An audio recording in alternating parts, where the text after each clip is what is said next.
Hello, I'm Jared with Ignite Studio, and today I'm going to be showing you how to get started with our paper quilling kit. So inside your kit, you'll find some paper quills, a book that can show you different techniques and ways to make different shapes,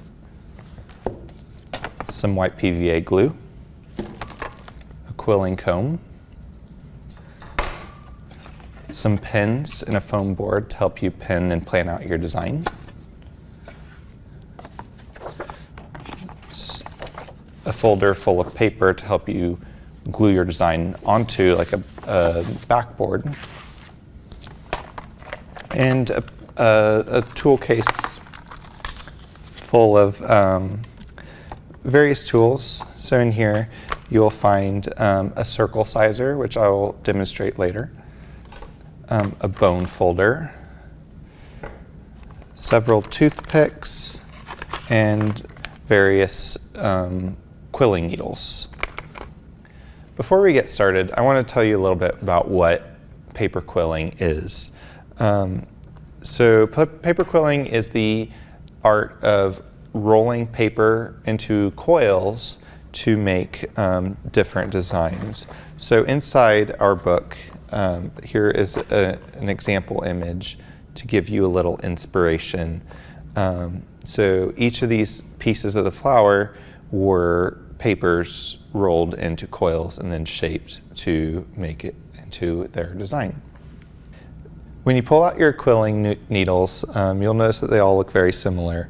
However, these two with the longer stems work a little bit differently. This longer slotted needle is used for making cones. If you'd like to know more about that, you can refer to our reference video that'll be on the lid of your kit. The quilling needle doesn't actually have a slot, so when you're using this one, you will be rolling the coil around the needle rather than rolling the tool itself. I find this a little bit more difficult to use, so I won't be using that today, but some people find that more easy than these. Today I'm going to be focusing on these slotted quilling needles. Some of them have different sized bases, so it just gives you slightly different results, but they all work the same. Okay, so this is how you use this tool. Take your paper quill and insert it into the slot of the tool, just slightly, and then slowly roll the tool around the paper quill. So you'll continually just keep rolling, trying to keep it even, and just roll all the way to the end of your quill.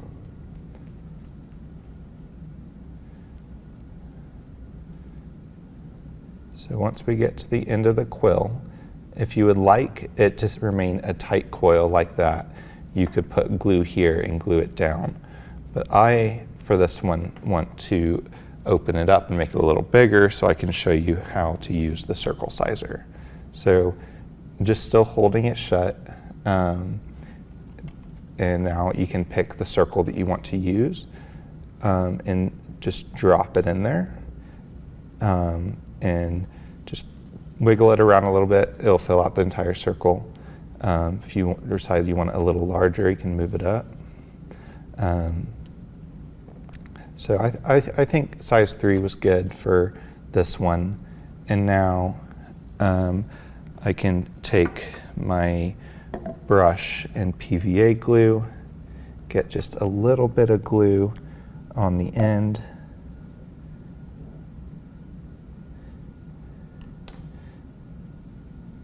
and glue that down. It doesn't take much glue, so just hold that down, let it sit for a second, and there you have a basic circle coil. From here is where you can begin to shape it however you'd like. So by just pinching it in different areas, you can make a teardrop. If you want to have it curl, you can just press and then push in this direction, and now you have a curled teardrop. You can also just pinch, and now you have a triangle.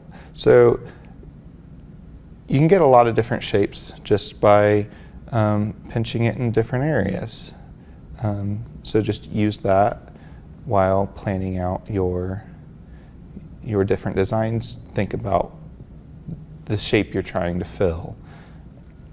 Next, I'm going to demonstrate how you can use the quilling comb. There are lots of different designs and patterns you can make using the quilling comb. So if you'd like to know more about it, you can refer to the video that I've referenced to on the lid of your kit.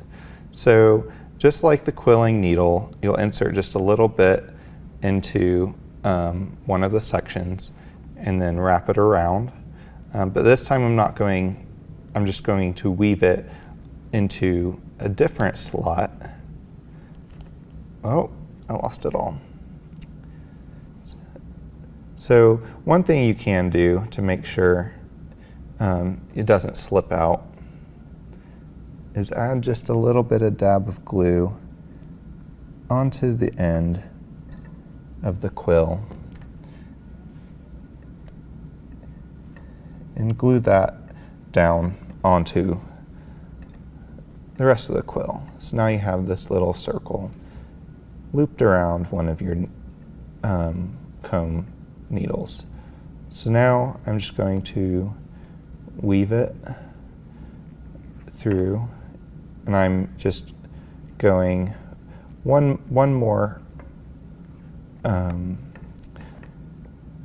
peg each time I weave it.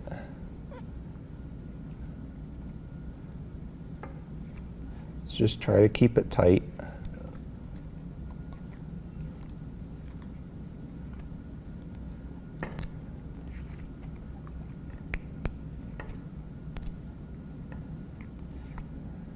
And now I've wrapped as many times as I can for the length of my paper quill. So once again, I'll just add a little bit of glue along the quill